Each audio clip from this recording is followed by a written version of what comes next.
Mesdames, Mesdemoiselles et Messieurs, bonjour. Bienvenue à ce nouveau numéro de débat pour la nation. Allez, je crois vous avoir dit, comme on l'a annoncé, on va recevoir l'honorable Mike Moukebaï qui a à dire, qui a beaucoup à dire, beaucoup, sur les questions de l'heure. Pénurie de carburant en République démocratique du Congo. Que se passe-t-il exactement? Mike Moukebaï va se prononcer. Dossier 21 000 $, 30 défis des institutions. Que pense l'honorable Moukebaï? Même Mbata, qui percevrait aujourd'hui 200 000 $, comme l'a dit Eliezer Tamboué. Bunagana est toujours entre les mains des rebelles, fidèles téléspectateurs. 3 mois après maintenant, Bunagana toujours entre les mains des ennemis de la République. Kabound, résidence assiégée, sa femme n'a pas pu accéder. Lui-même, pas moins d'être en résidence surveillée chez lui parce qu'il est en cette année de milice. Que pense Mike Moukebaï? Dossier caméré, meeting ou pas meeting, on parle de l'état des sièges au niveau de Goma. L'UNC dit, persiste et signe qu'il va y avoir meeting. Le maire dit non. Bras de fer, ça sent très choc au sein de l'Union sacrée, ou même Tingi Pouloulou et Eliezer Tamboué ont violemment attaqué l'Union sacrée, le gouvernement. Tingi Pouloulou même allé jusqu'à dire que l'UDPS c'est à la base de beaucoup de bestialité. S'il n'est pas PCA de la SNEL, c'est à cause de l'UDPS. On va réfléchir, on va débattre sur ce plateau. Mike Moukebaï, bonjour, bienvenue. Bonjour Peter Tiani, merci beaucoup pour l'invitation. Ça va? Oui, bon, Dieu garde ses enfants, mais ça ne va pas, mon pays marche, va très mal. Nous sommes au jour d'aujourd'hui, je peux le dire, nul doute que nous sommes en présence d'une grave dérive dictatoriale.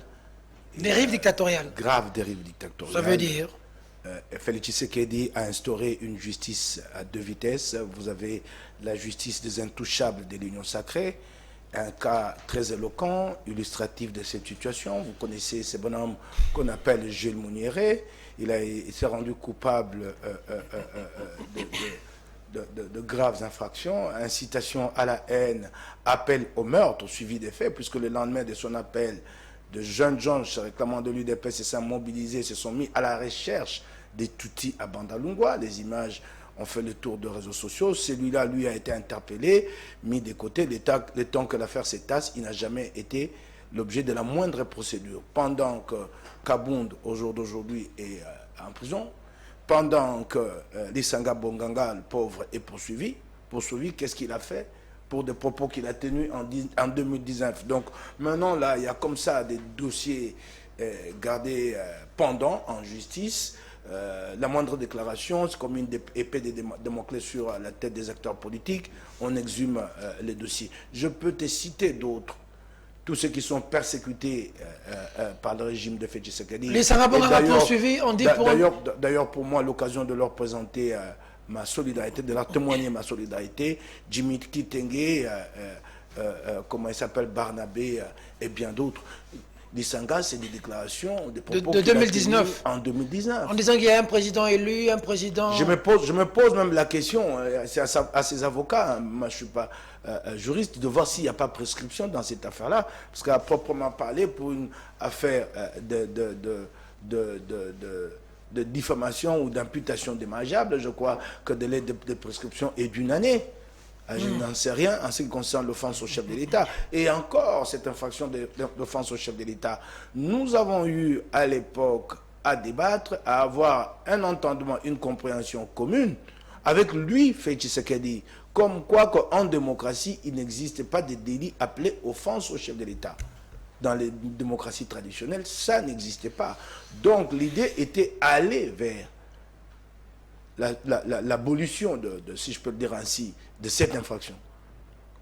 Et alors, puisque nous n'avons pas fait de progrès avec notre code pénal, je regrette que l'UDPS n'ait pas entrepris des réformes, parce que l'état des droits, ce n'est pas seulement de respect des textes, mais c'est aussi d'accomplir des réformes. Si les réformes n'ont pas été accomplies, j'aurais bien aimé qu'il y ait un engagement solennel au chef d'État à appeler les magistrats à ne pas interpeller les gens quand lui ne s'est pas plaint. Au moins, ça dissuaderait les magistrats de multiplier peut-être qu'il s'est plaint. Peut-être qu'il s'est plaint, il faut vérifier. Hein. Non. qui n'est dit mot consent, il est d'accord que des compatriotes soient poursuivis pour offense au chef de l'État. C'est que lui-même avait dénoncé hier. Et j'ai vu même de vidéos qui ont été exhumées, des vidéos de l'époque, les propos que lui a eu, Félix, là où il demande aux militaires de retourner leurs armes contre le régime de Kabila. Il n'a pas été pourtant poursuivi. C'est vraiment dommage. Et je comprends au jour d'aujourd'hui qu'ils n'étaient pas là, eux, tous, l'UDPS, ils n'étaient pas là dans l'optique d'un changement en termes d'état de droit, mais qu'en fait, c'est des gens qui convoitaient le pouvoir de Kabila. Ôte-toi de là que je un chef, ça se respecte. Hein? On ne peut pas débiter n'importe quoi sur... Je vais y aller. Alors, il faut avoir les preuves. Alors, je vais... Il faut avoir les preuves. Alors, mais comment... Félix veut installer une culture. Attendez. Quand tu veux dire quelque chose, sois en mesure de l'éprouver. Non, je vais avancer. Je vais avancer, puisque lui, tout ce qu'il a dit par le passé n'était pas passible de poursuite. C'est que lui a dit, lui. Quand il demande aux militaires de retourner leurs armes, les militaires qui sont sous-payés, mal payés, il leur demande explicitement de retourner leurs armes contre le régime. Ça, c'était pas grave. Ça, lui, n'a pas répondu devant la justice. Aujourd'hui, il trouve que les propos que tiennent les autres sont trop graves. J'ai dit, ok, il s'offusque chaque fois que quelqu'un l'interpelle, chaque fois que des critiques sont émises. Et 24 heures suffisent pour que celui-là réponde devant la justice. Et comment il prend tous les compatriotes, comment il les prend quand des compatriotes les critiquent avec véhémence, ceux qui sont en exil, et ça, il fait quoi contre eux? Comment il encaisse ça? Ben, il a été chercher aussi, non? Qu'il aille les chercher, ceux-là. Hein? Non. Moi, je ne parle pas. Moi, je ne suis pas... La liberté d'expression, c'est pas le libertinage. S'il vous plaît. C'est pas... S'il vous plaît. Faire reproduire de faux bruits, hein? Quand vous me dites déjà... L'état des droits, c'est le respect des textes aussi. Quand vous dites libertinage, et se sont livrés à ces libertinages-là, aujourd'hui encore, ils se livrent à ces libertinages. Ils veulent ramener de l'ordre. S'il te plaît, tu as suivi des propos qui ont été tenus par ces fameux Jules Mounier qui aujourd'hui est en liberté contre Mabunda. Il est allé jusque dans les parties intimes d'une femme. Il n'a jamais été interpellé. Jamais il a été interpellé. Moi, je suis bien d'accord pour que chaque citoyen soit tenu pour responsable de ce propos. Ok. Mais pas que nous soyons dans une sorte d'acharnement contre les acteurs politiques. Chaque fois que des propos sont tenus, il a exagéré. Et vous, à l'époque, vous n'êtes pas... Donc l'Issanga est dans le collimateur de la justice. Il est dans le collimateur de la justice. Et l'Issanga va ce qui est beaucoup plus grave, Peter, et c'est ici que je lance un appel à l'endroit de tous les démocrates, peut-être certains d'entre nous sont distraits et qui ne voient pas ce que Félix est en train de faire de la République. Le net recul qu'il est en train d'imprimer ici à la République, net recul démocratique. Je te donne un élément. Là, nous parlons de la justice. Ok. Ils disent, ils ont exagéré. Peter, tu peux t'imaginer. Moi, par exemple, moi, je suis un élu. Tu peux t'imaginer qu'un député national, que des députés nationaux, fassent l'objet d'une interpellation de la part du directeur de cabinet de Mbosso, leur interdisant la parole. De dire la vérité sur vous pouvez vous imaginer ça. D'abord, ce bonhomme-là n'a aucune qualité face à un député. Aucune. Ce n'est pas ses potes. Il est quand même directeur de cabinet. Il est directeur, il coordonne, président de l'Assemblée nationale. Il n'a aucun pouvoir sur les députés. Aucun. Il se permet de signer un communiqué. Et je n'ai pas vu un seul député national dénoncer ce communiqué-là. C'est très grave. Donc ils ont peur eux aussi. Ils ont peur eux aussi. Tous ces députés-là ont peur. On va leur invalider. Ils coordonnent. Si c'était à l'Assemblée provinciale, toi tu allais parler. J'allais parler le lendemain. Ça tu peux être sûr de moi. Mais c'est comme je parle maintenant que je dénonce ce communiqué-là. Ce n'est pas pour... Tous les députés... Déjà que Mbosso, Kodia lui-même, il n'a pas le pouvoir d'interdire des paroles à un député. Mais nous sommes dans quelle république, monsieur Félix Tshisekedi? Un directeur de cabinet, excusez-moi, entre guillemets, un sous-fifre face à un député. Il n'a aucun rapport avec les députés. Oui, je regrette parce que les députés, des fois, ils vont là-bas, ils ont des rapports personnels avec ces gens-là pour tous les députés, ainsi de suite. Et les députés d'ensemble, et les députés de l'ECD. Personne ne peut hausser le ton. Très grave. Donc, c'est très grave. Où sont les 13 parlementaires? C'est très grave. Les directeurs de cabinet. Je n'ai pas lu le communiqué, excuse-moi. Ça m'a été rapporté. Tous se sont tués. Ça m'a été rapporté par le monitoring que me fait régulièrement Jimmy Kalala. Je me pose la question si les documents portaient l'entête Assemblée nationale, c'est encore beaucoup plus grave. Mon frère, mon cher ami Peter, les prérogatives en ce qui concerne les assemblées parlementaires sont déterminé au terme du règlement intérieur. Allez me chercher dans le règlement intérieur où se trouve le directeur de cabinet du président de l'Assemblée nationale. Il a dit que ceux qui vont oser vont s'exposer à des sanctions. Non, c'est très grave. Ça, c'est une dérive dictatoriale nette. Il s'agit d'une question d'importance nationale. Le directeur de cabinet, chacun d'entre nous. Alors, ne fait jamais rien seul. Mais ça vient de sa hiérarchie. Quand le régime en vient, mais j'ai dit que déjà Mbosso lui-même n'a pas le pouvoir d'interdire de parole à un député. C'est grave, plus grave encore quand c'est son DIRCAB qui signe ses communiqués. Et pourquoi les députés se sont tués alors?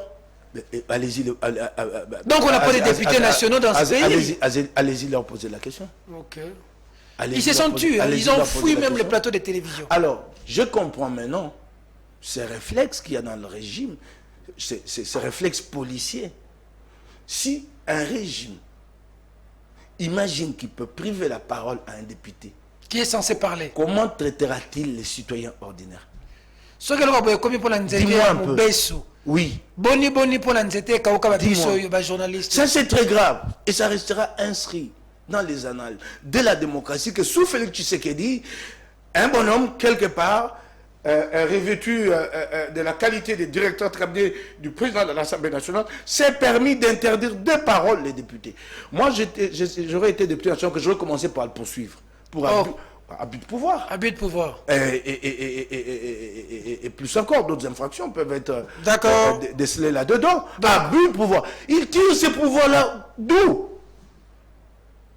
Il les tire d'où? Pour interdire aux députés de parler. Et les députés ont obtempéré. Et au finish, on ne sait pas, 21 000, pas 21 000, on ne sait pas si c'est vrai ou faux. 21 000 $, je le confirme. Tu n'es pas député national? Oui, je suis informé. Tu es député provincial. D'ailleurs, tu auras remarqué qu'aucun d'entre eux n'a donné un montant, une hauteur donnée de leurs émoluments, qui soit partagé par les autres. Chacun y est allé avec son montant. Celui-ci a dit 7 000, l'autre 12 000 $, et ainsi de suite. C'est pour vous dire qu'ils mentent. Tous.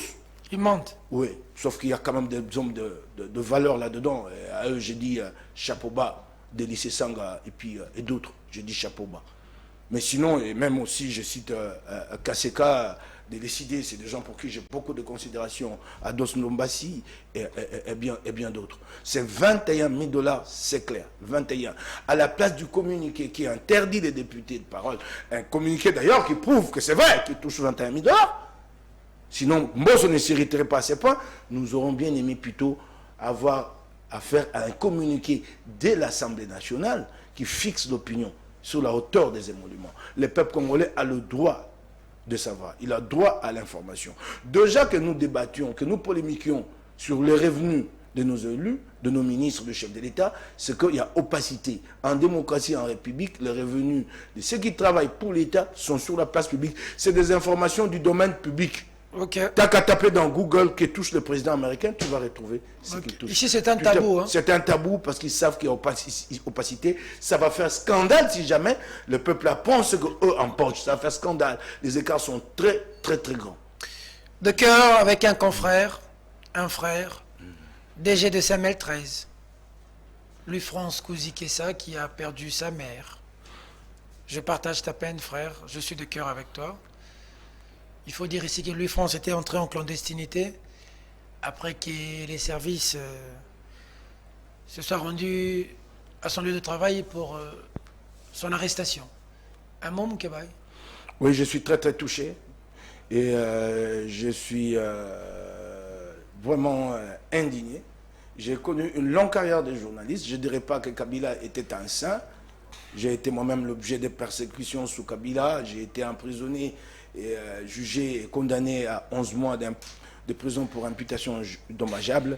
Mais j'ai l'impression nette qu'au jour d'aujourd'hui, les journalistes se sont poursuivis de manière beaucoup plus dense que sous Kabila. Je peux en compter les nombres, toi-même tu as été victime, Lokala, Gauthier Sey, une dizaine, une vingtaine, Yves Bouya et aujourd'hui Louis-France. Nous avions une compréhension de la liberté de la presse, et d'ailleurs moi je continue à me battre pour cette compréhension de la liberté de la presse, c'est que les journalistes doivent répondre devant ses pairs.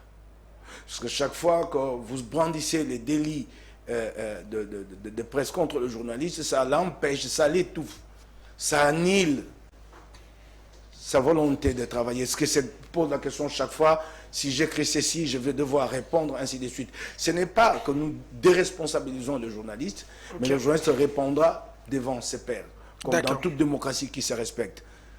Devant ses pairs, je crois que la sanction est encore plus grave que le traîner devant la justice. Et nous avions maintenant un combat, je me demande si Félix Tshisekedi a compris c'est un combat, et tous ceux qui sont dans l'Union sacrée, c'était le combat pour la dépénalisation des délits de presse. Et ce combat n'a plus jamais évolué depuis que Félix Tshisekedi est au pouvoir. Comme je l'ai dit, ici, État de droit, proclamé, ainsi de suite, mais aucune réforme accomplie, même une réforme pensée et dite à haute voix. Je ne la connais pas, pas une seule de la bouche de Félix Tshisekedi en ce qui concerne la consolidation de l'État de droit. Pas une seule réforme. Toute ma compassion, et au jour d'aujourd'hui, je suis davantage touché qu'il ait perdu sa mère dans ces circonstances-là. Sa mère qui a appris la nouvelle que son fils était traqué et qui a connu une grave crise qui l'a emporté. Je sais que ceux qui sont au pouvoir sont indifférents, comme l'était hier Kabila et les siens. Mais ils répondront un jour. Ça, je vous garantis, Félix Tshisekedi vous répondrez un jour. Je vous le garantis. Ça, je vous le garantis, vous répondrez. Nous nous battrons pour que vous répondiez. Tous ces actes qui sont posés au jour d'aujourd'hui, chacun répondra un jour. Vous pouvez compter sur la détermination du Congolais. Vous répondrez un jour. Merci beaucoup, Mike Mkebaye. De cœur avec toi, Louis-France Kouzi-Kessa, DG de CML13. D'accord, courage, on est ensemble, frères. Kabound, vous avez vu ce qui s'est passé hier? Je suis Amon? Là encore, c'est ce que je dénonce. Et je regrette que cela vienne de la part de Jekoko Molumba, qui a été lui-même victime de l'arbitraire. Souviens-toi, 2-3 fois tu as fait la prison. Et il y a eu 2 gens pour te défendre. Entre autres, moi, Moukebaye, sur ce plateau. Tu as appelé au téléphone pour demander aux autres d'élever la voix. Et au jour d'aujourd'hui, tu as en responsabilité. Jekoko a changé? Tu brimes les autres. Il s'est détourné de tout ce Tu brimes. Jekoko a pleuré hier qu'on le soutienne. Aujourd'hui, Si. aujourd'hui, Et c'est lui qui commence à brimer. Il devient le bourreau. Il est le bourreau de qui? Mais le bourreau de Jean-Marc Kabonde, ce qui s'est passé à Kingaboa, qui l'a commandité si ce n'est pas lui? C'était clair. C'était clair qui l'a commandité. Cette attaque contre la résidence de Jean-Marc Kabonde, qu'est-ce qu'il y a à voir? Déjà d'aller inaugurer un stade que toi, tu n'as pas construit. C'est un autre qui l'a fait. Ah, j'ai coco. Non, ce n'est pas normal. Ouais. Je regrette et je t'interpelle. Mais ça passe tellement vite que hier, demain, non, ça passe tellement vite que demain... Le stade a été construit par Kabound quand même, tout le monde sait. Ça passe tellement vite, aussi vite que les gens ne comprendront pas que demain, ils vont se retrouver dégarnis comme moi. Dégarnis et aussi à la merci des attaques. Alors si nous entrons dans cette logique de ceux qui sont au pouvoir, qui règlent le compte aux autres, et les autres qui passent leur temps à ruminer leur vengeance, nous ne construirons pas la République. Arrêtons ces pratiques-là. Nous ne construirons pas la République de cette façon. Nous ne la construirons pas. L'autre aspect, Jekoko a dit que Kassongo perçoit beaucoup d'argent, mais n'arrive pas à en finir avec le phénomène Kuluna. J'ai suivi... Tu es élu de Kinshasa? Toujours le monitoring de Jimmy Kalala. Jekoko a beaucoup chargé le général Sylvano Kassongo. Je ne suis pas ici pour prendre la défense du général Sylvano Kassongo, mais bien des choses qui ont été dites ne sont pas vraies. D'abord, les Congolais et les Kinois doivent se mettre en tête que quand on parle de moyens de la police, ce ne sont pas des moyens financiers. Vous n'allez pas remettre liquide cash à Kassongo 500 000 $, $1 million pour qu'on fasse quoi? Quand on parle de moyens à la police, ce sont des moyens logistiques. Contrairement à ce que Jekoko a voulu accréditer ici. Ce sont des moyens logistiques. Et la police n'en a pas. Les moyens logistiques, les premiers moyens logistiques, ce sont le bâtiment. La police quinoise, congolaise, elle est logée où?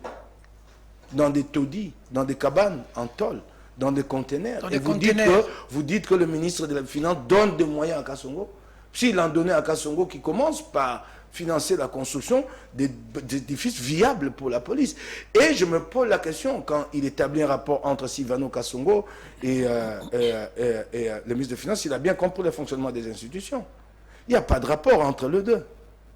Sylvano Kassongo dépend du ministre de l'Intérieur. S'il y a des moyens à obtenir du gouvernement, c'est via le ministre Ça va de passer par le l'Intérieur. ministre de l'Intérieur. Et quand nous parlons de moyens, C'est pas comme M. Kokwa dit qu'il a vu Nicolas Kazadi. Non, c'est faux, c'est faux, c'est faux. On met de l'argent. C'est faux, c'est quelque faux. chose à Sylvain Quand nous Tasson, parlons de directeur. moyens, j'insiste, les moyens logistiques. Moi, j'ai eu un échange avec le bourgmestre de ma commune qui avait associé quelques responsables de la police communale à l'occasion, il y a à peine quelques jours. Prenons l'exemple de ma commune de Lingouala. La police communale de Lingouala ne dispose d'aucun véhicule d'intervention. Pas un seul véhicule.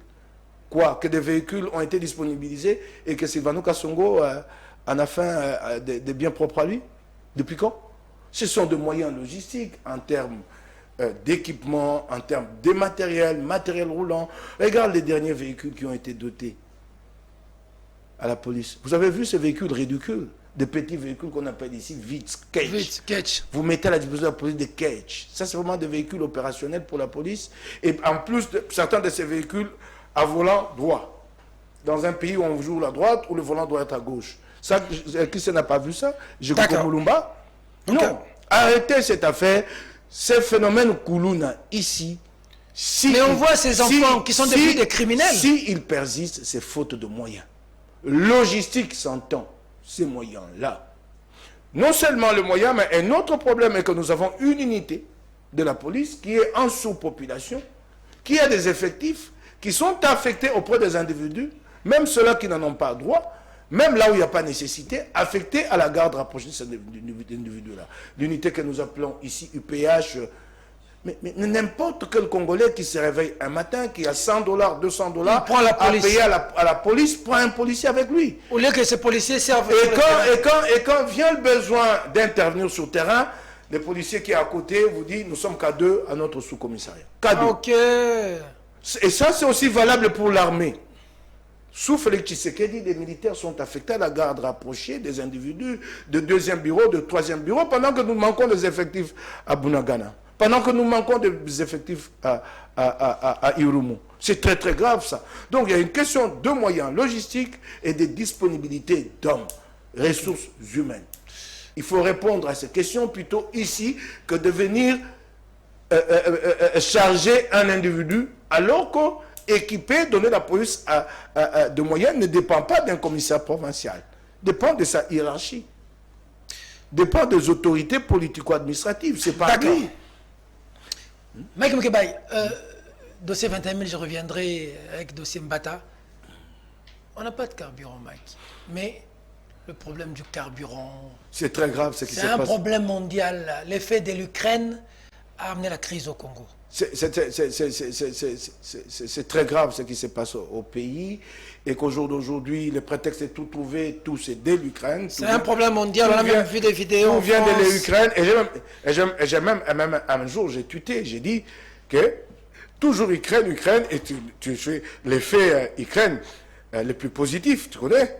L'effet Ukraine, c'est que finalement, les députés qui étaient à $10 000 sous Mabunda sont passés à 21 000 francs ukrainiens. L'Ukraine... Donc c'est 21 000 francs ukrainiens. L'Ukraine est en train de hausse partout, hausse des prix, des prestations du franc congolais, et hausse des émoluments de députés. Pendant que nous pleurons l'Ukraine, mais d'un autre côté, il y a eux, ceux-là, les privilégiés de la République, eux qui bénéficient d'une augmentation. Et une augmentation dans quel ordre? Et pire qu'une augmentation, avant d'aller en vacances, ils ont touché en une fois 3 mois de salaire. En voici les conséquences. Vous connaissez au jour d'aujourd'hui la dépréciation du franc congolais. Il est quasiment à 21, si je ne m'abuse. $100 pour 210 000 francs congolais. Et qui vont payer les prix, ce sont les plus faibles. Ceux qui n'ont pas déjà le pouvoir d'achat. Pas les autres là qui touchent 21 000 $. Pas eux. Mais vous parlez du carburant. Les carburants, il n'y a pas de crise à l'international. C'est un problème à expliquer par des causes endogènes. Rien que des causes endogènes. À la limite, à 90%, on peut dire que les causes exogènes peuvent avoir une implication à 10%. Qu'est-ce qui s'est passé? Ça ne date pas d'aujourd'hui, ça remonte à l'époque de Kabila. Un compromis a été trouvé entre les gouvernements et les pétroliers pour que ceux-ci n'augmentent pas les prix à la pompe, le prix du litre, et qu'en contrepartie, le gouvernement couvre le manque à gagner. Le gouvernement verse une subvention à ces pétroliers. La décote. Oui, j'ai entendu Patrick Mouyaya aller dans les Djalelo pour dire que les Congolais applaudissent. À chaque litre qui est payé, il y a du social dedans, le gouvernement ajoute. Non, ça a été convenu du temps de Kabila. Il y a bien rien de nouveau. Ok. Convenu. Depuis sous Kabila. Depuis sous Kabila. Ok, donc une subvention doit être assurée aux pétroliers. Et cette subvention ne vient pas régulièrement. Au jour d'aujourd'hui, l'État congolais, le gouvernement, doit plus de 400 millions de dollars aux pétroliers. Les pétroliers, eux, s'approvisionnent à crédit, payable dans les 60 jours. Ils vont aller vers le fournisseur, ils prennent du carburant, l'État n'a toujours pas payé la subvention, mais puisqu'ils sont opérateurs qui vivent aussi de leur activité, ils se sacrifient pour une deuxième commande, une troisième commande, la subvention du côté du gouvernement ne vient pas, ils s'essoufflent. C'est ça la triste réalité. Ils s'essoufflent. Et j'entends les gens, non, le carburant va arriver. Quand on dit le carburant va arriver, ce n'est pas que le gouvernement a commandé du carburant, ce sont des fournisseurs qui amènent du carburant. Banana, le ministre Mwanda, a dit ici le 14, le 15, ici. Je suis en train d'expliquer ce qui se passe.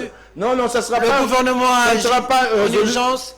Les bateaux arrivent avec. Quand tu dis les bateaux arrivent, ce n'est pas le gouvernement qui commande du carburant qui vient ici. C'est un marché libéralisé. Les fournisseurs arrivent avec leur carburant. Banana, Mwanda, le carburant est chargé dans des barges qui arrivent aux entrepôts CEP. CEP reçoit la cargaison est pompée à travers le pipeline pour CEP ici. Mais si c'est fait qu'au niveau des entrepôts, CEP qui est un conglomérat de plusieurs pétroliers, Total, ainsi de suite, que ceux-là, ces pétroliers n'ont pas le moyen d'acheter, mais le pétrole va retourner vers son fournisseur.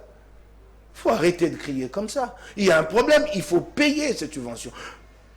Ce qui est très très grave, c'est que dans ça, et ça c'est très grave, dans cette subvention, qui est souvent plus ou moins dans la moyenne de 50, 80, 100 millions de dollars le mois, tout dépend des stocks qui a été consommé, et donc la subvention est calculée sur cette base-là. Sur cette subvention, il y a une décote, qu'on appelle décote sur facture, de 15%. Monsieur Nicolas Kazadi, où va cette décote? Où va la décote de 15%? Elle est versée où? Où est sa traçabilité? D'ailleurs, quel est le texte légal qui permet à Nicolas Kazadi de prélever cette décote de 15%? C'est pas Nicolas Kazadi qui a commencé, c'est depuis sous Kabila. Si, ça a commencé sous Kabila. C'est 15% là. Ça a commencé sous Kabila. À une époque ici, d'ailleurs, c'était 15 millions, ça va créer des problèmes. Non, ça a commencé sous Kabila, et tu sais déjà qu'à un moment donné, avec Vitel Kamere, il y a eu un problème tout autour. De 15 millions. De 15 millions de dollars, ça signifie que 15% des 100 la millions. subvention devait être de 150 millions. 150 millions. Parce que c'est une décote de 15%. Ça avait déjà créé un problème, et nous avions compris déjà à l'époque qu'il n'y avait pas de transparence dans la gestion de cette décote. Et je pose la question aujourd'hui à Nicolas Kazadi. Je demande aux députés nationaux de l'interpeller là-dessus. La décote, elle va où? Quel est le texte légal qui lui permet de prélever cette décote-là? Donc, le gouvernement vole les Congolais sur cette décote-là. Cet argent-là va dans les poches des gens. Mais alors, plutôt que de mettre une décote, calculer un pourcentage qui permet que vous payez sans avoir à décoter par la suite. Pourquoi cette décote? Donc vous payez après vous retranchez encore. C'est quoi ça? Vous payez vous-même. Vous payez vous-même. Et c'est cela ce qui est grave en fait en réalité. Et c'est ce qui crée aussi des problèmes. Mais puisque nous parlons... Donc en français facile, dans tout argent qu'on paye aux pétroliers, il y a encore un pourcentage. Un pourcentage qui est remis à l'État ou à des individus. Mais je pose la question. Je crois que Jules Alinguet est en train de me suivre. Je lui pose la question à lui, d'interpeller Nicolas Kazadi sur la décote de 15%. Elle va où cette décote?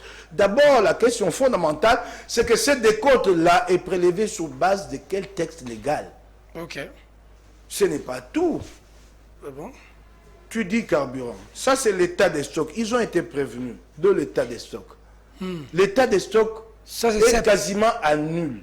Le 5 septembre, ils ont été prévenus, mais rien n'a été fait. Quand on vous parle d'un bateau qui arrive, ce n'est pas Boudimbo qui a pris son téléphone pour passer commande, c'est que les pétroliers fournisseurs arrivent avec ces carburants à Mwanda Banana.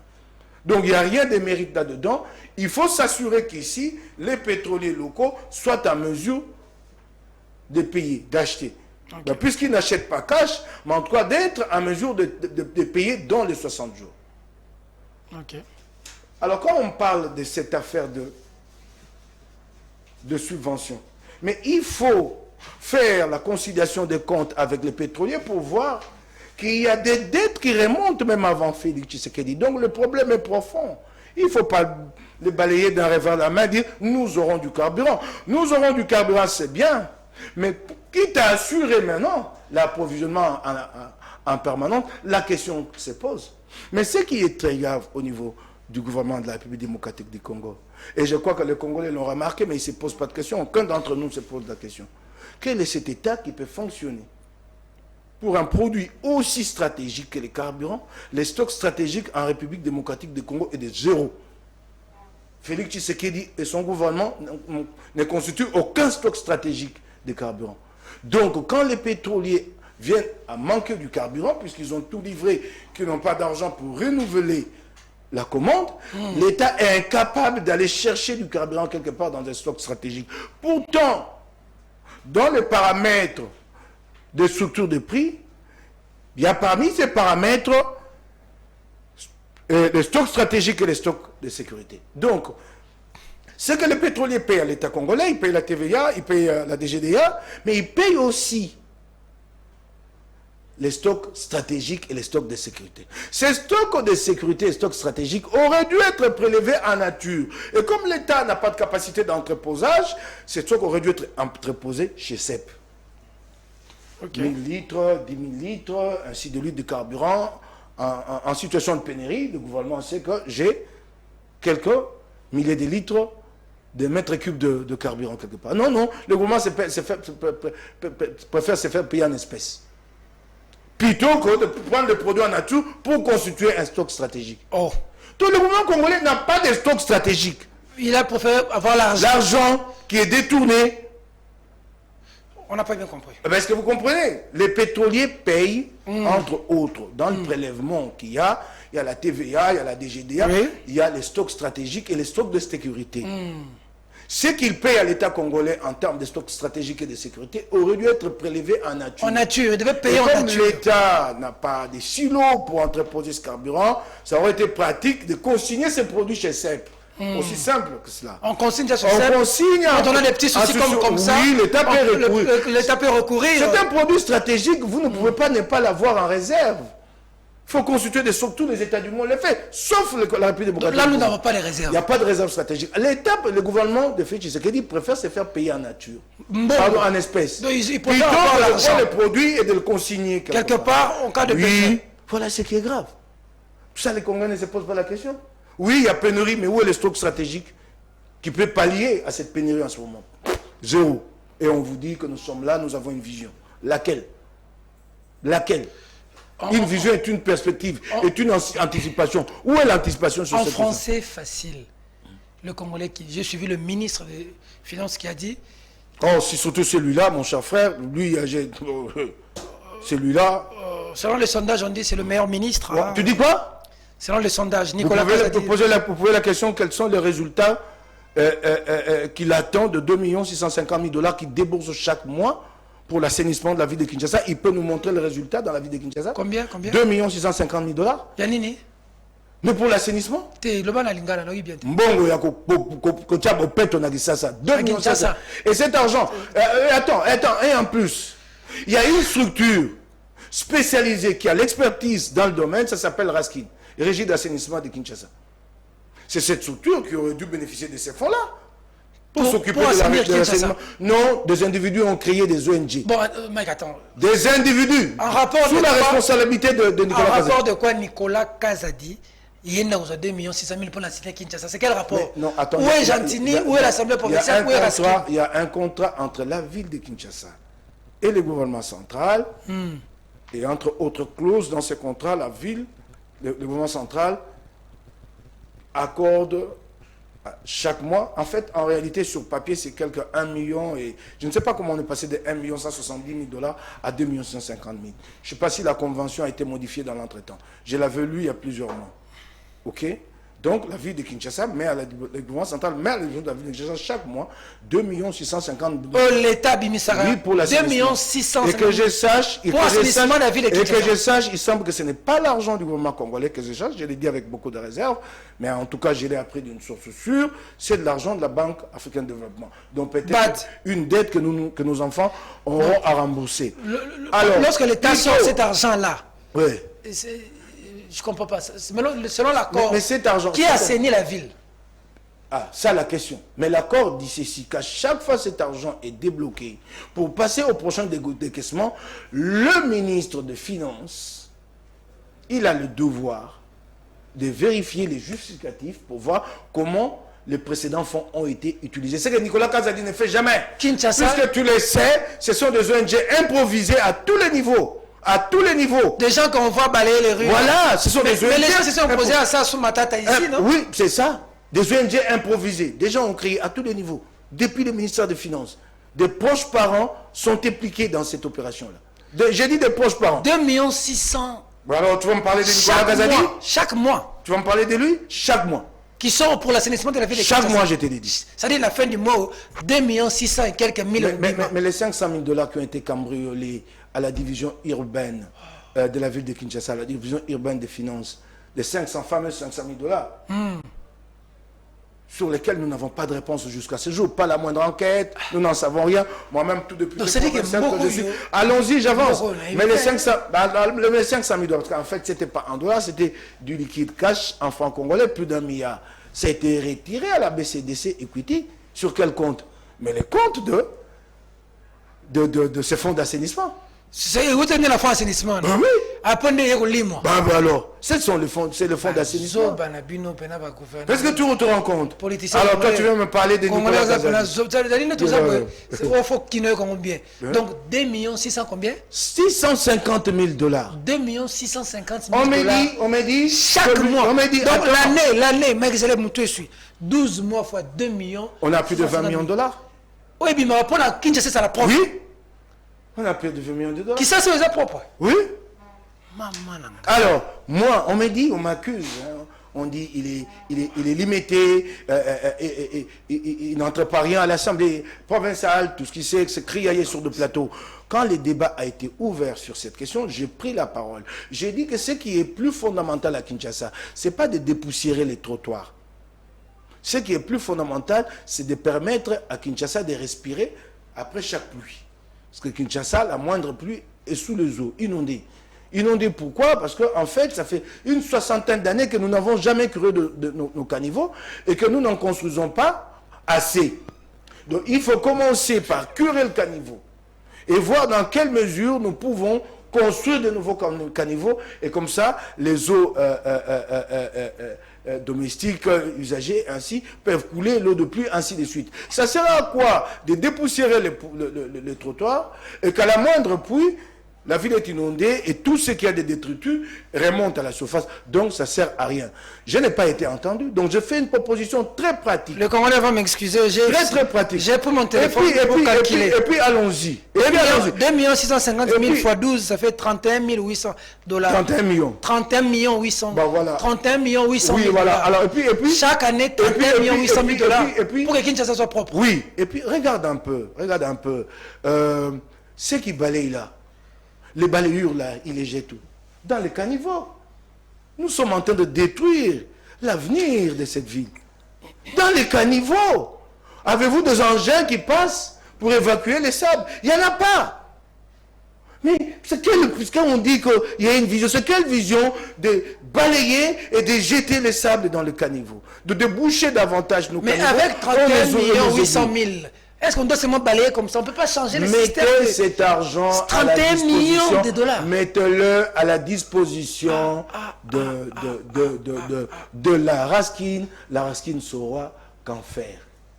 Alors, qu'est-ce qui se passe en réalité? Chacun des patrons des ONG improvisés, ce qu'il fait, c'est quoi? Sur les 20 000, parce que le montant n'est pas le même pour tous, bon, disons que moi j'ai ma petite ONG dans la commune de Kinshasa, je reçois 20 000 mensuellement, et pour la plupart, vous remarquerez qu'ils embauchent de vieilles personnes, hein, des gens qui ne peuvent plus revendiquer, hein, des gens qui trouvent que c'est une aubaine, hein, de tomber encore sur un emploi à 70 ans. Donc c'est des gars qui sont payés à 70 000 francs, 60 000 francs le mois. Donc ce qu'il fait, c'est quoi? 2 petits coups de balai, 2-3 jours de suite. En réalité, c'est 3 000 $ dépensés, les 17 000, il empoche. Voilà la réalité. C'est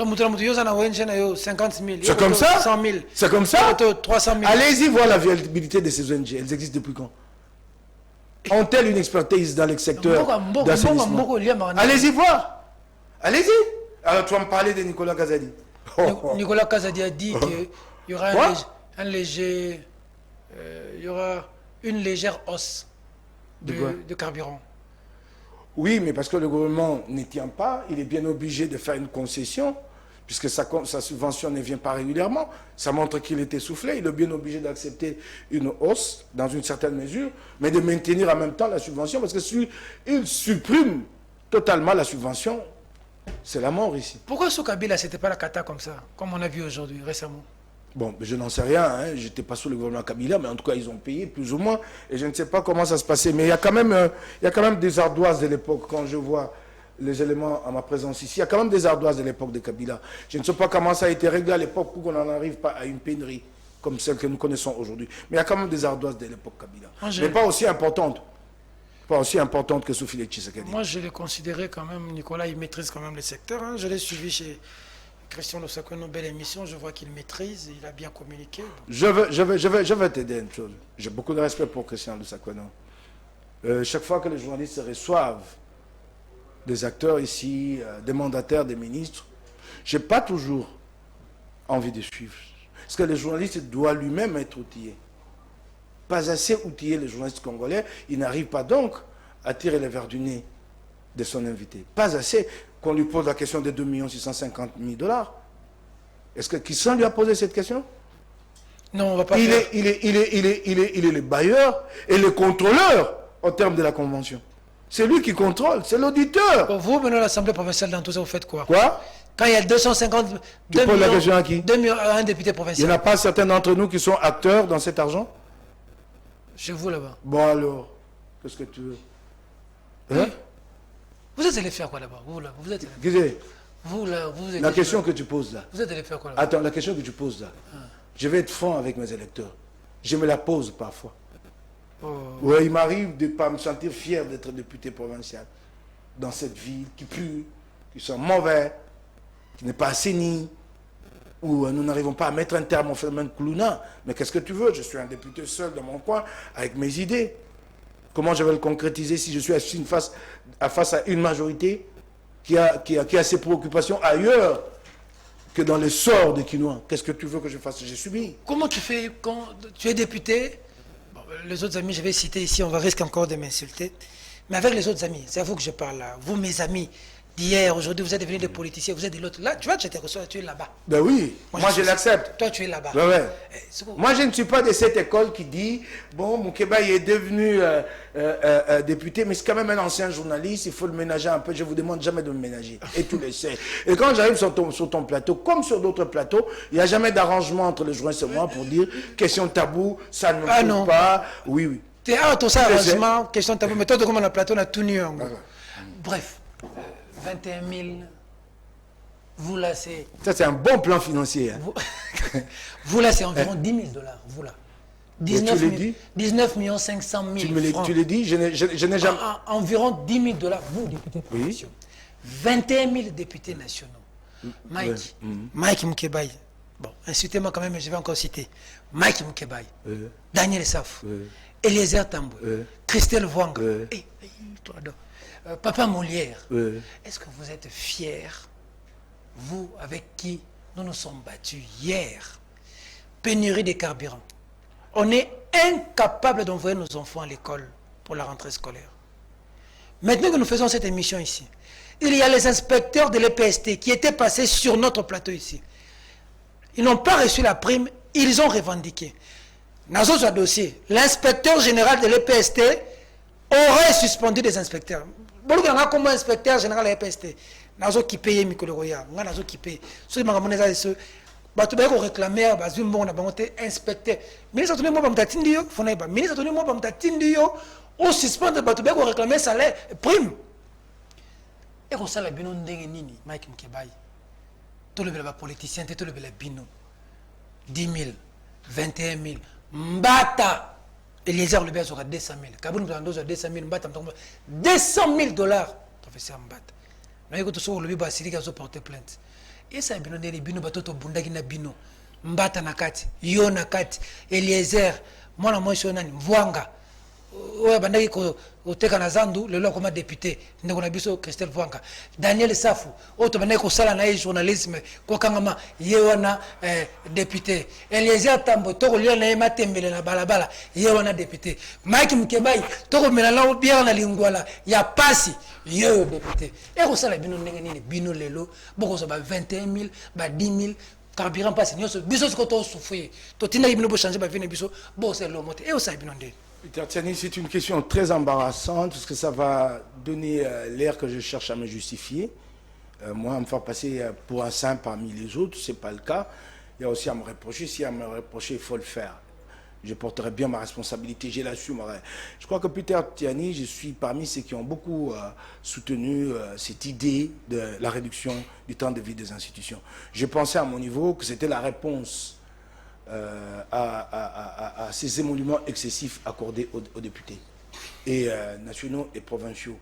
C'était moi, ma réponse à moi. J'ai vu qu'à un moment donné, Jean-Marc Kabound a porté ce combat, mais bien avant lui, Délice Sanga l'avait déjà fait. J'ai dit, si en tout cas on défalquait sur mes émoluments 10, 20, 30%, je ne galérerais pas pour autant. Je crois que je pourrais vivre décemment. C'était ça ma réponse, celle que j'ai apportée aux Congolais. C'est dommage, cette réponse n'a pas abouti. Félix Tshisekedi a été incapable de la faire passer dans sa majorité, qui s'est montrée très rébarbative à cette idée-là, tout autant qu'au gouvernement. Bah alors, c'est au peuple congolais lui-même qui est informé d'en tirer les conséquences le moment venu. J'ai fait ma part, j'ai tenté, j'ai dit, allons-y, réduisons les émoluments. Je n'ai pas été entendu. Nous n'avons pas été entendus. Qu'est-ce que vous voulez que je fasse? Il faudra bien qu'il y ait une majorité courageuse demain qui les dise déjà avant les élections et qui s'engage dans cette voie qu'une fois en responsabilité, qu'elle matérialise cette idée-là. Mais j'aimerais bien évoquer ici. Les gens les disent très peu. C'est là que je applaudis à demain Moïse Katumbi Chaput, l'un des rares candidats président de la République en 2018 à avoir pris l'engagement de réduire les salaires au niveau des mandataires, ministres ou autres élus.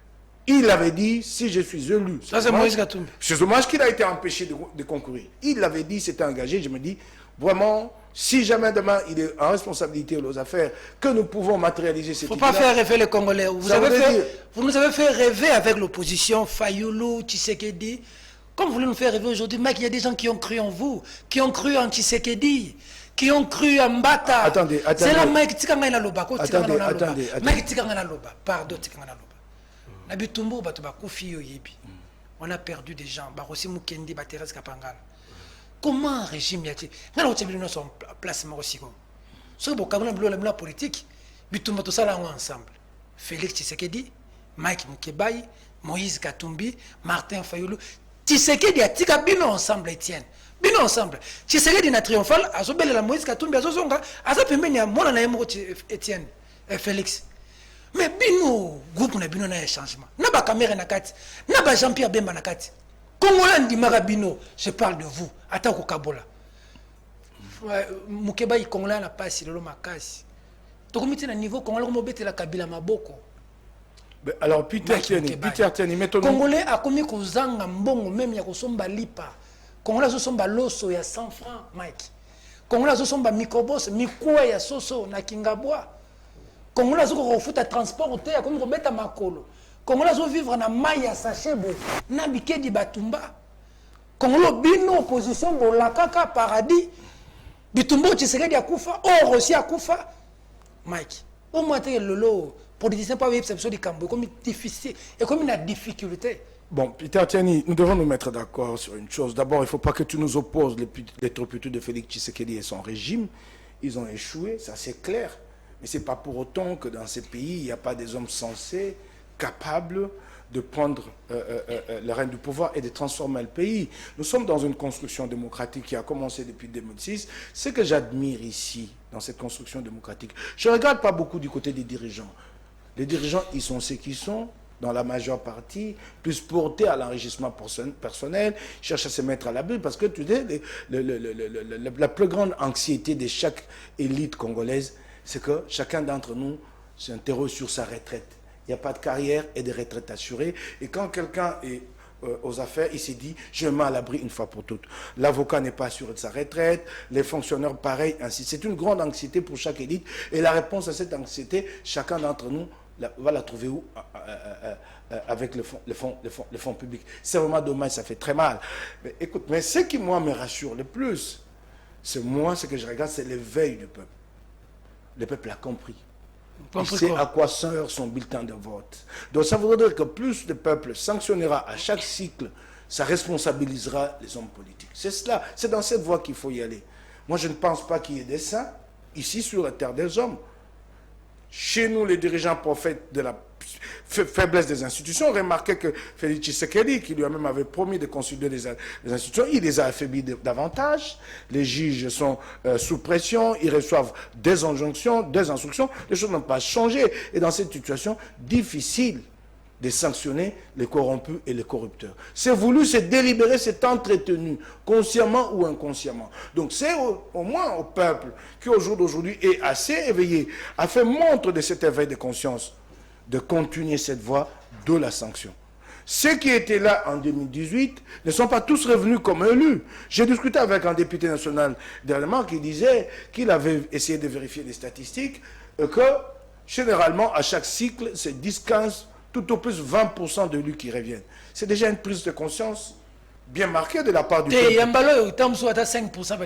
Oui, et c'est cela qu'il faut encourager. 20 000 c'est cela. Il est plus compliqué de travailler du côté de la classe politique, qui prend des hommes qui s'engagent pour des valeurs, qui prend cela pour de naïfs, qui disent que finalement, toi, tu ne comprends rien. C'est plus compliqué de travailler de ce côté-là que du côté du peuple, que lui n'a pas de calcul, n'a pas d'intérêt. Ici, quand vous menez ce genre de combat, généralement, vous vous retrouvez minorisé. Minorisé au Congo, c'est ce qui est dommage. Minorisé, et il se trouve même de gens, ceux qui sont les plus corrompus, parce qu'ils ont de l'argent, et c'est eux, en fait, qui tiennent les discours officiels, les discours publics. Okay. Il se trouvera de gens pour financer des attaques contre votre personne, pour montrer plutôt que c'est vous qui menez ce combat, qui êtes dans la corruption. Okay. C'est très compliqué. Vous, ensemble, quand tu peins ces tableaux-là, vous êtes dans l'union sacrée, non? Oui. Vous là. Ben, il n'y a à redire en ce qui concerne. Vous êtes dans l'union sacrée, oui ou non? Si nous sommes dans l'union sacrée, oui ou non? Oui, ensemble dans l'union sacrée. Oui, elle était oui. Ensemble dans l'union sacrée. Oui. Donc ça veut dire que tout ce qui est la catastrophe là, c'est avec vous, non?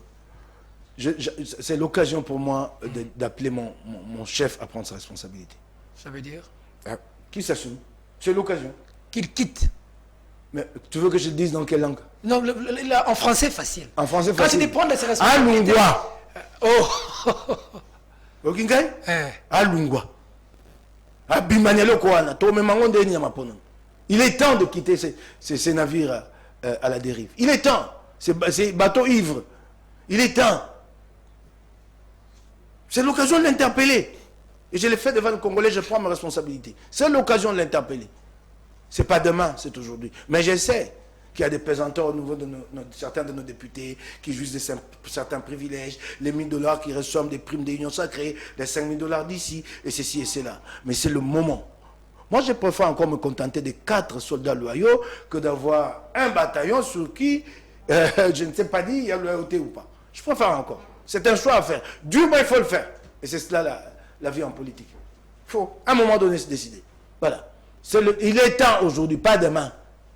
Il est temps. De toutes les façons, l'Union sacrée, nous ne participons à rien. Vous avez envoyé les mandataires? Les mandataires? Ah si, il y en a un qui est nommé. En tout cas, ce n'est pas au nom d'Ensemble pour la République. Moïse n'a pas envoyé les mandataires? Non, non. On dit qu'on attendait la liste de l'UNC, du MLC, des Ensemble. Qu'on attendait? La liste est là-bas. Je ne réponds que de la liste de... Ton nom est parti? Si ton nom paraît, tu vas faire quoi? Quoi? Si ton nom paraît... D'abord, Peter, je vais te dire une chose. Ça va paraître un peu trop prétentieux. Moi, je suis un homme politique. Il ne faut pas me mettre à la tête d'une entreprise de 200 personnes. Qu'est-ce que je vais aller faire là-bas? Les gens, ils vont pour chercher l'argent. Moi, je suis un homme, j'ai des idées. Moi, je cherche à me mettre ensemble avec d'autres pour transformer le Congo. Et tu vas me réduire à une entreprise, une entité microscopique.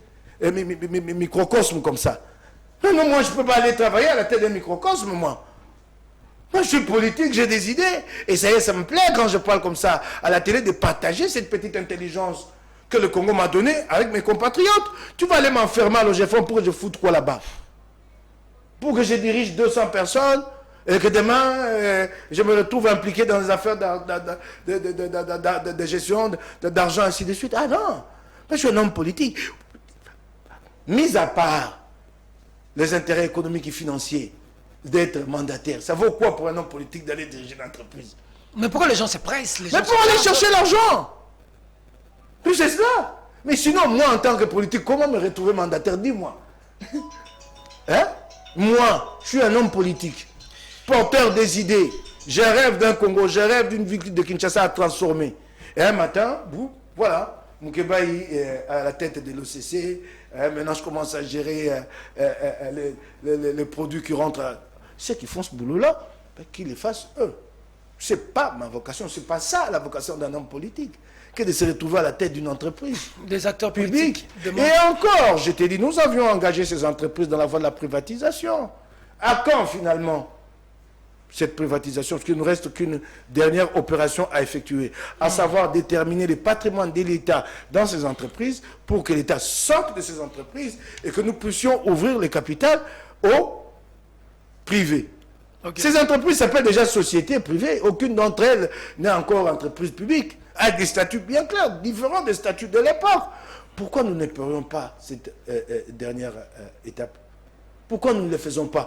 À cause des pesanteurs politiques. Nous voulons les maintenir dans le partage des entreprises. Alors qu'elles sont déjà en faillite. Et j'ai vu la ministre du perte du temps, incapacité de comprendre, ce gouvernement d'union sacrée. Elle va faire un audit, un diagnostic sur les entreprises d'État. Elle revient et dit, les entreprises d'État ont besoin de 7 ou 8 milliards de dollars pour être revitalisées, remises sur le rail. Mais qu'est-ce qu'elle raconte? Ce sont des entreprises à liquider. Vous mettez de l'argent, c'est comme si vous mettez de l'argent dans un tonneau sans fond. Dans un tonneau sans fond. Comme on appelle le tonneau de Danaïde, c'est ça. Sans fond.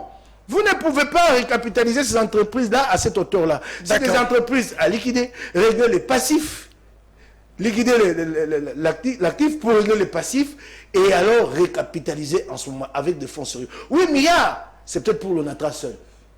Si vous voulez remettre l'ONATRA sur les rails. 8 milliards. Mais c'est même, politique aussi, somme. Vous avez la voie ferrée réhabilitée, les ports de Matadi, c'est même politique, somme. L'IGF d'enlever la patrouille financière là-bas. Ils ont besoin des moyens pour faire la campagne en 2023 et battre Moïse Katumbi. Battre Martin Fayoulou, battre Mukwege, battre Kabila s'il va oser sortir sa tête, Fachi Béton. Ils ont besoin d'argent.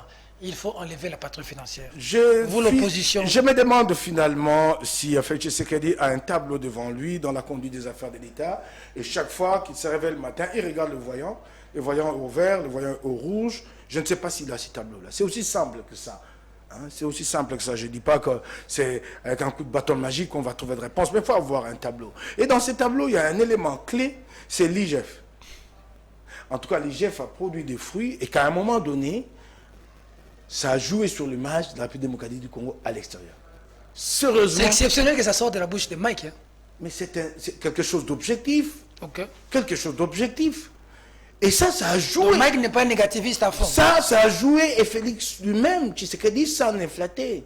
Mais depuis un moment, il laisse tout partir en vrille et même cet élément clé de l'IGF. Trop de pression sur Jules Alinghetti, trop de pression politique sur Jules. Il y a seule personne qui peut se porter garante pour protéger Jules, c'est bien lui. Ces gens-là qui appellent, n'est-il pas au courant? Au jour d'aujourd'hui, Gilles a imaginé une initiative louable. Plus que d'attendre un contrôle en aval, de chercher à gérer les dégâts après coup, il a anticipé. Il dit, nous gérons en amont. Et moi, je vais te dire, peut-être les gens ne savent pas, il y a des inspecteurs de l'IGF, même à la ville de Kinshasa. Oh! Oui, les gens ne sont pas au courant. Il y en a. Et ça commence à porter de fruits. La Gabégie... Ok. Gentilly en difficulté, là. Ah, s'il te plaît. Il a encore une plainte contre moi. Il peut l'exhumer, malheureux retourner. Mais je te dis, les gens ne le savent pas. Et ça, je ne l'ai pas encore dit. Je le dirai avec chiffre à l'appui. Ok. Oui. Moi-même, j'ai été bénéficiaire d'une décision de l'Assemblée pour une assistance sociale à la suite d'un proche. Je suis allé là-bas. Je n'ai pas pu toucher cet argent. Oh. Oui. Contre les GF. Oui, les inspecteurs devaient valider. Ah, ok. Et comme il n'y avait qu'une simple décision du bureau de l'Assemblée et que ce n'était pas suivi d'un réel soubassement, je n'ai pas reçu cet argent. J'ai dû me débrouiller autrement. Ok. Ça porte de fruits. C'est là le meilleur audit. C'est là le meilleur contrôle. Plutôt que d'aller gérer les dégâts. Et puis après, vous devez traîner les suspects devant la justice. Ensuite, un suspect qui a déjà 5 millions, il sait comment s'en sortir. Chercher à récupérer les fonds détournés. Ensuite, c'est pas évident. Ok. Et là, je n'ai pas encore entendu lui, Félix Tshisekedi, prendre clairement position. Bon, peut-être qu'il le fait dans le coulisses. Hein? Bon, tant mieux s'il le fait. Parce que l'IGF sous Félix Tshisekedi, il faut même avouer que l'IGF sous Félix Tshisekedi est assez puissante que l'IGF sous Kabila. Ça, je le reconnais, non. Non, pas qu'elle était impuissante sous Kabila, elle était inexistante. Nous ne la connaissions même pas. Moi, j'entendais parler de l'IGF comme ça. La première fois que j'ai entendu parler de l'IGF, je crois que c'est en 2000 ou en 1999, puisque j'étais proche d'Adolphe Mouzito, qui à l'époque était inspecteur à l'IGF. Ah, Mouzito est passé par là. Il est passé par l'IGF, c'est un inspecteur de l'IGF. Ah, d'accord. Okay, d'accord. Non, elle était inexistante. À l'époque. Inexistence, totalement. Inexistante. Ok. Mais alors, au jour d'aujourd'hui, je disais que c'est cela. Mais je n'ai pas entendu le chef de l'État se dresser contre cette menée occulte sous la conduite d'une certaine ministre du portefeuille pour qu'on arrive à lever la patrouille financière. Il n'y a plus de décence en politique ici chez nous.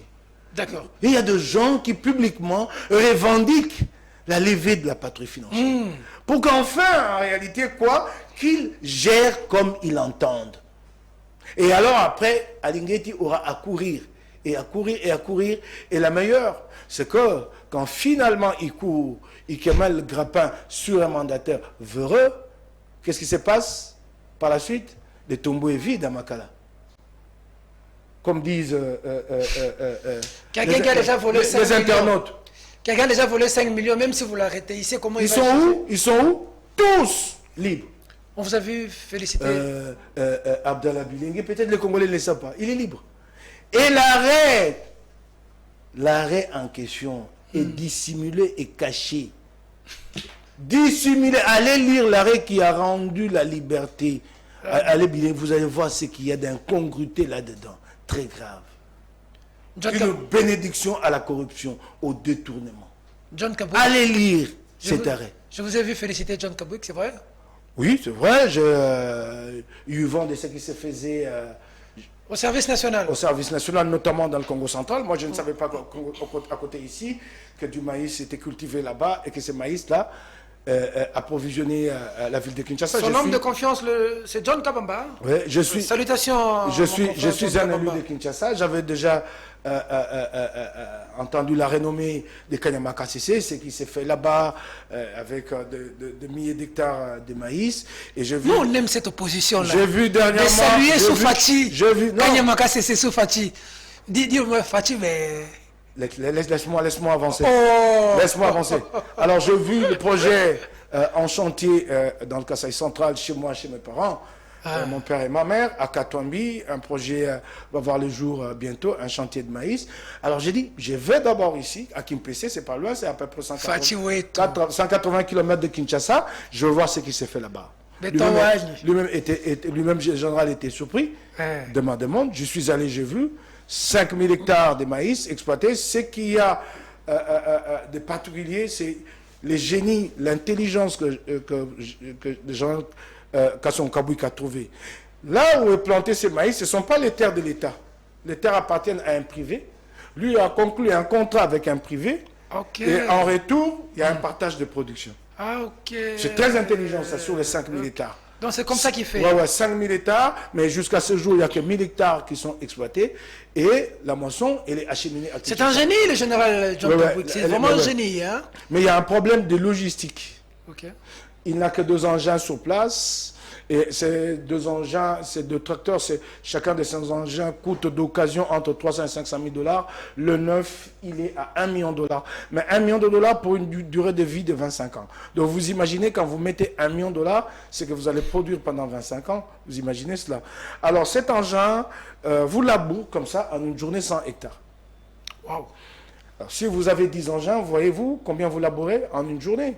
Mais il ne suffit pas de s'arrêter aux engins. Il y a un autre problème, et c'est là le plus dur pour le journal Kassongo-Kabwik, c'est de passer à l'irrigation. Parce que l'irrigation vous permet de vous passer des caprices de la nature. Pluie ou pas pluie, vous savez quand arroser vos champs. Alors l'irrigation, peut-être chère pour certains, parce que à 100 hectares, vous devez financer à hauteur de 500 000 $. À 100 hectares d'irrigation. Mais vous avez ces bénéfices ici, que quand les champs sont irrigués, vous passez donc dans un hectare, où vous passez à une production très importante, entre 10 et 12 tonnes. Waouh. Entre 10 et 12 tonnes. Donc c'était pour moi une expérience à partager, puisque vous savez que Kinshasa compte plusieurs sites maraîchers, et ces sites-là ne sont pas exploités de manière optimale. Elles sont vraiment exploitées de manière artisanale. Donc, moi, ma démarche, c'est pourquoi, quand tu me dis Fachi Béton, je n'ai pas le temps de penser à ça. Moi, ma démarche, c'est de pouvoir développer des synergies entre les services nationaux et la ville de Kinshasa pour voir comment impliquer... Ah, mais il y a un projet vraiment... Cette opposition ici intéresse les Congolais. Bon, donc, c'est un peu ça. Parce que toujours l'opposition à Fachi. Nous avons des terres chez Jekoko Moulumba, les sites Tchwengue, où est cultivé le riz. C'est 50 hectares, c'est très très vaste. Nous avons des sites à Massina, site Tchangou 1, Tchangou 2, Tchangou 3. Nous avons des sites maraîchers à Kisenso, spoliés en grande partie. C'est peut-être le premier combat à mener. Nous avons un site qui est actuellement menacé. Je ne connais pas encore son sort. Je m'étais beaucoup battu pour ces sites-là, les sites Lemba Imbu. Et nous avons d'autres sites maraîchers à Maluku et un peu plus loin. Donc nous allons développer cette synergie pour voir comment impliquer les services nationaux. Nous sommes en train de chuter. Caméré, un mot, meeting, pas meeting. Caméré est sorti le vent-poupe. Quelqu'un qui est passé du voleur à un homme puissant aujourd'hui. On l'a traité de tous les noms d'oiseaux, voleur, mouilli, billet. Mais le VK, le pacificateur, il est quand même fort de sortir d'où il vient. C'est vraiment un animal politique. Avant que le pacificateur, avant que je ne passe à le cœur de maman Amida Chatur. S'il te plaît, avant que je ne passe à cette question, il y a une autre qui, à mon point de vue, est très importante, que je n'ai pas évoquée. C'est les meetings de Franck Diongo, qui est envisagé les 18. J'appelle les Kinois à se mobiliser massivement pour répondre à ces meetings. Ce sera un meeting de vérité. On peut nous illustrer le spot pendant que vous parlez. J'ai beaucoup de respect pour Franck Diongo. J'ai pleuré quand j'ai lu les communiqués du directeur de cabinet d'Embosso.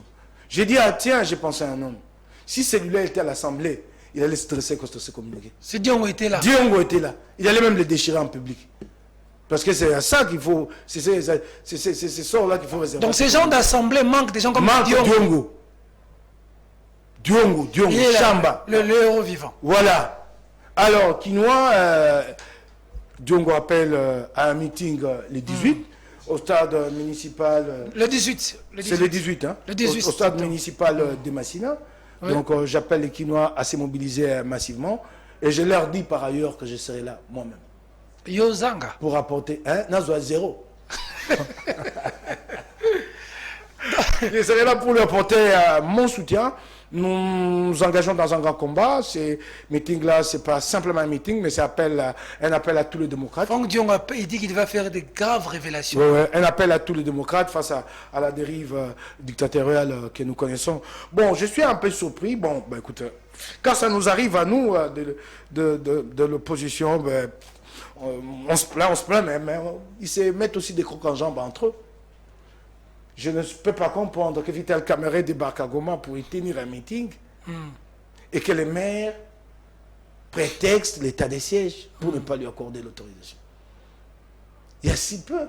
Nous avons vu un autre tenir un meeting là-bas. Vraiment, un meeting qui a d'ailleurs donné lieu par la suite à l'histoire contre la MONUSCO. Oui, à des graves incidents. Hein? Oui. Je me pose la question. On me pose la question, mais même entre eux, c'est que quoi? Mais je me pose la question. Même dans la mafia, il y a un code, non? Mais chez eux, il n'y a pas un code entre eux. C'est quoi, la jungle hein? Ouais, mais c'est pas possible. Vitaly de l'Union Il y a sacrée. 2 mois, 3 mois ici, il n'y a pas très longtemps. Modeste Barati a fait le déplacement, a donné son meeting tranquillement et est revenu à Kinshasa. Qu'est-ce qui se passe? Je n'en sais rien. Mais je suis très gêné, moi. Hein. Je ne pourrais pas m'avancer là-dessus parce que des cas comme cela, on en connaît. Hein. Ce n'est pas parce que c'est vital qu'au jour d'aujourd'hui, mais on en connaît, c'est tous les jours.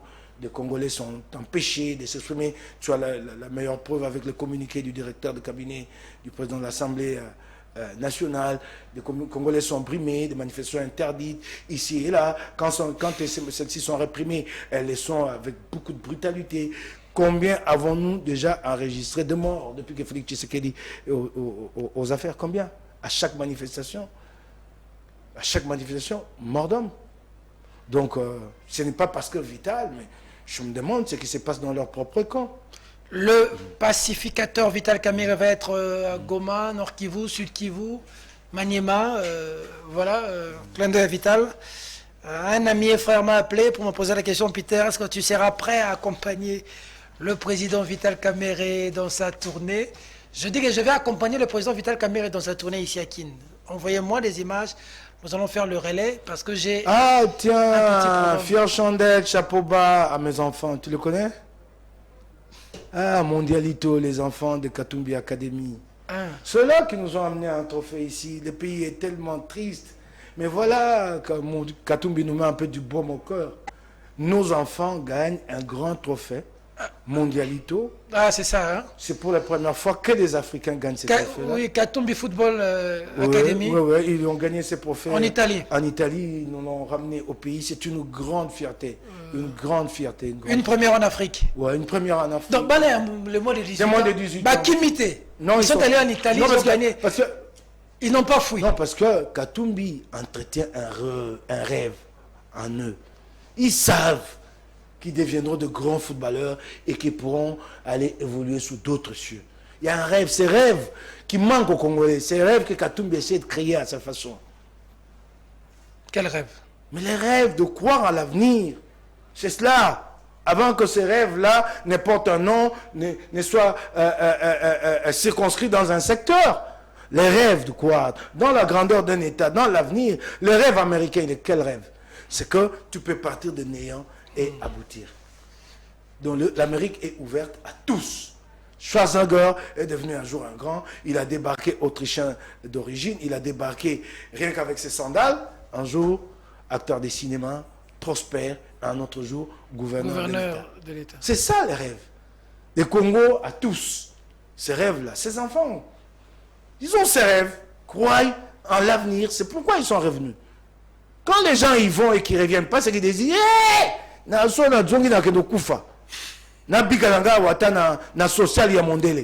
c'est cela. Ces rêves-là. Il faut commencer à le créer. Quand les enfants partent, ils reviennent à Lubumbashi. Il faut commencer. Tous. Il faut commencer à le créer. Il faut commencer à le créer. Et il est possible, ce rêve. Un Congo nouveau est possible. Bon, Félix Tshisekedi, lui, il a raté le coach complètement. À côté, mais maintenant, là, un rêve, un nouveau Congo est possible. Un nouveau Congo est possible. Avec Katumbi. Eh, nous ne sommes pas en campagne, s'il te plaît. Devoir de mémoire. Hein. Quel devoir Tu viendras t'expliquer un jour ici. Sur quoi? Vous prenez les pays, on voit pire que Félix. Comment on l'a Félix? Peter. Félix à l'équipe. Peter, laisse-moi placer un mot. Je connais Katumbi. Si je me suis engagé derrière lui, c'est que je sais qu'il tiendra parole. Je le connais, je l'ai pratiqué. Et tu sais depuis quand je pratique Katumbi? Je ne le pratique pas depuis 2018. J'ai commencé à le pratiquer depuis 2012. J'étais encore journaliste, patron d'un média. Et je sais le risque qu'il a pris pour le combat pro-démocratie. Moi-même, je sais ce que nous avions fait ensemble. Il était encore chez Kabila, mais nous avons développé des synergies qui m'ont permis, par exemple, de faire le voyage des États-Unis pour contrer Mende, qui est venu débiter de mensonges ici, comme quoi, qu'au sommet US-Afrique sous Obama, il n'avait été nullement question de politique sur la fin mandat de Kabila, qui n'avait été que question d'économie. Je suis venu le démentir ici, avec la conférence de presse en intégralité de Russ Songol, à l'époque envoyé spécial d'Obama. Katumbi l'a fait. à l'époque. Beaucoup d'autres peuvent témoigner. Dommage, il y a très peu de gratitude chez les Congolais. Les Congolais sont ingrats. Bien de choses qu'il a faites. La marche du 15 janvier 19 janvier 2015. Tu sais ce qu'il a fait pour la réussite de cette marche. Donc j'ai pratiqué un homme, je connais son degré d'engagement pour le changement de ce pays. Ça, c'est une garantie pour moi. Mais une autre garantie est que lui aussi me connaît. Il sait que s'il déraille, je ne le suivrai pas. Ça, c'est la plus grande garantie. S'il déraille, je rentre chez moi. Manger mon fou. Je dis, ces chemins, si ce n'est pas les chemins. C'est pas celui-là que nous avons partagé. D'accord. Ça, c'est clair. Ça, c'est l'autre garantie. Merci. Ça, lui, il le sait aussi. Et ce que j'admire en lui, contrairement à beaucoup de leaders politiques que je pratiquais ici, il est accessible et discute avec les siens. Ce n'est pas les gars qui imposent comme ailleurs. Ils discutent. Tu sais combien de fois nous, lui et moi, nous sommes écharpés pour que je rallie l'Union sacrée bien avant. Combien de fois? Je disais, chef, je n'étais pas d'accord. Non, non, non, non, non, non. Donc c'est un homme de parole. Les gens le jugeront aux actes. Merci beaucoup, Mike Mukebai Nkosso, d'avoir été notre invité. Tu sais que l'Ouganda a commencé à payer notre argent. Hein? Tu es au courant? Hein? Ah, ça, bravo. Ok, ça va. Ça, bravo. L'Ouganda a commencé à payer. Ça, bravo. Ça, okay. Bravo.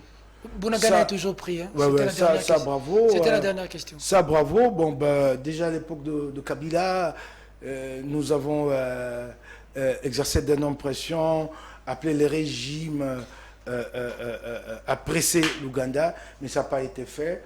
Là, il y a un acompte qui a été versé, je ne sais de quel ordre, quelques dizaines de millions de 65 dollars. Millions. Oui, mais je crois que c'est déjà un pas.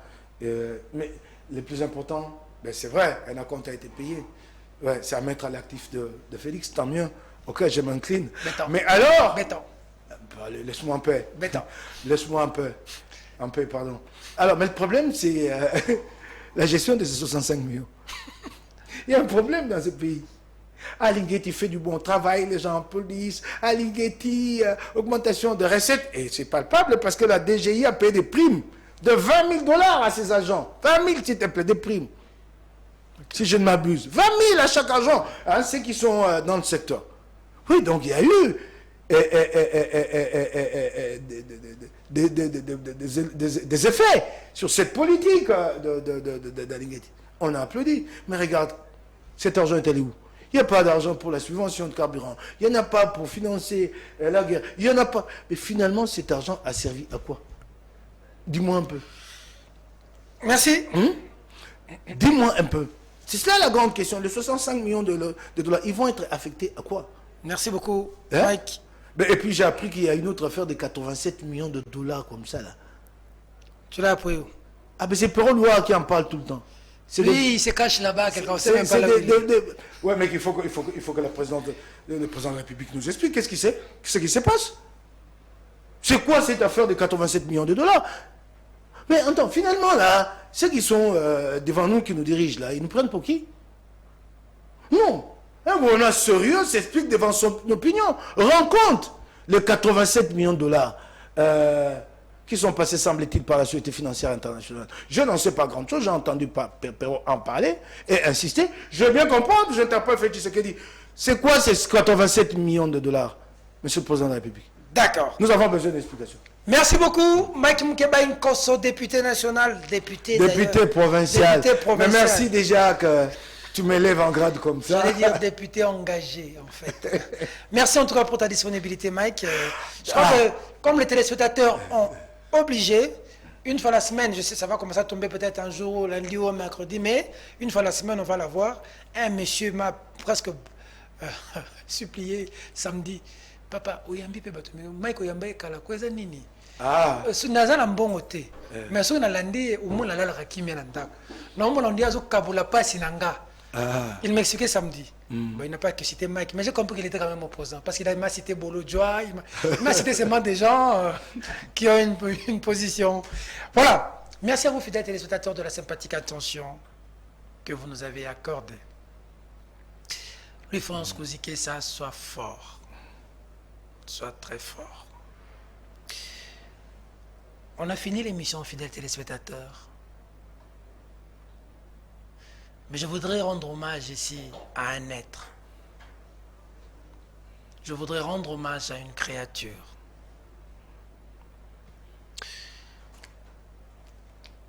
Venue dans le monde, la maman, la femme, évolue. Moi, je m'inspire comme ça parce que j'ai vu une réalité et ça m'a inspiré. Et je peux y partager avec beaucoup de Congolais. La femme mérite beaucoup de considération, surtout celles qui se respectent, mais de surcroît nos mamans. Cette femme-là qui rencontre un homme qui se fait passer pour un homme sérieux, qui va lui glisser 2, 3 petites phrases, mais un véritable idiot. Cet homme qui va, après un amour farfelu, utopique et mensonger, concevoir quelqu'un. Et assez souvent, cet homme-là, idiot entre guillemets, va s'en aller, laissant cette femme seule avec l'enfant. Et ainsi, nous entrons dans un ventre où nous passerons 9 mois. Elle va souffrir, beaucoup d'ailleurs. Souffrance parce qu'elle doit manger, il faut de l'argent. Si encore qu'elle est abandonnée par un homme irresponsable, imaginez sa douleur. Souffrance parce que la nausée, souffrance parce que la grossesse, c'est qu'elle fait.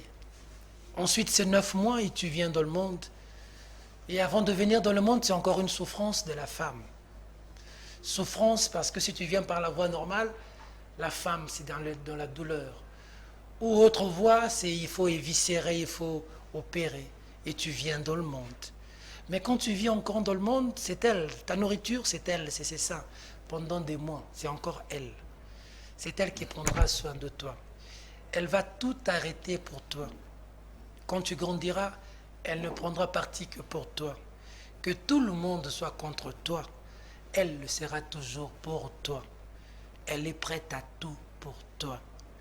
Cette créature-là, quand tu grandis, tu deviens député provincial, tu deviens DG. Ta femme te dit qu'elle est une sorcière, tu la chasses. Tu deviens patron. Il t'appelle pour te demander 10 $ ou 100 $ parce qu'elle est malade. Toi, tu as une autre préoccupation qu'elle. C'est à toi que je voulais dire que cette créature-là, tu dois apprendre à prendre soin d'elle. Pour ceux qui ont leur maman vivant, je vous demande de prendre soin d'elle. Et pour ceux dont les mamans ne sont plus sur terre, vos mamans vivent dans votre cœur, parce que le véritable cimetière, c'est notre cœur. À toutes les mamans du monde, trouvez ici l'expression de notre gratitude pour tout ce que vous êtes pour nous. Apparemment, tu t'es trompé de métier. Pourquoi? Mais j'ai l'impression que tu aurais fait un bon poète plutôt qu'un journaliste. C'était pour souhaiter présenter mes condoléances à Louis-France Kouzé-Kessa, Je partage. qui a perdu sa mère. Courage, Louis-France. Maman est morte, Louis-France, maman vivra à jamais dans ton cœur. Et qu'elle t'inspire davantage pour qu'elle soit une force pour toi dans ton combat et dans ce que tu fais. Mesdames, Mesdemoiselles et Messieurs, cette émission est terminée. Au revoir. Allez